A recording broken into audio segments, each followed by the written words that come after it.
بسم اللہ الرحمن الرحیم الحمدللہ رب العالمین والصلاة والسلام علی خاتم النبیین۔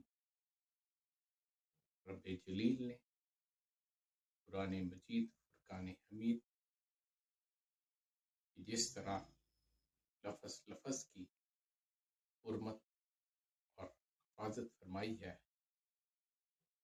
اسی طرح سابق قرآن کہ ہر فعل، ہر قول، ہر ادا کی حفاظت فرمائی ہے۔ ابو نعیم نے حضرت ابن عباس رضی اللہ عنہ سے، بیہقی نے حضرت علی کرم اللہ وجہہ سے، اور ابن اسحاق نے حضرت عبداللہ بن عمر رضی اللہ عنہ سے روایت کیا ہے کہ فتح مکہ کے وقت نبی محتشم صلی اللہ علیہ وسلم خانہ کعبہ کے اندر داخل ہوئے۔ اس وقت خانہ کعبہ کے اندر 360 بت رکھے ہوئے تھے۔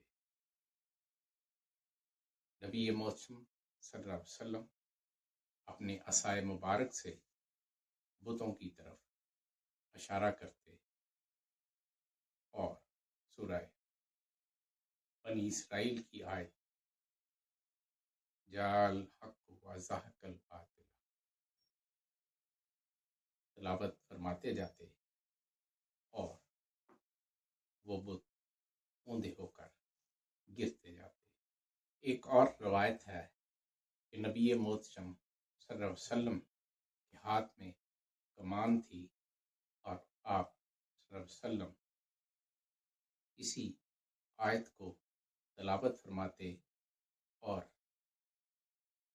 کمان سے اشارہ فرماتے تو وہ بت اوندا ہو کر گر جاتا۔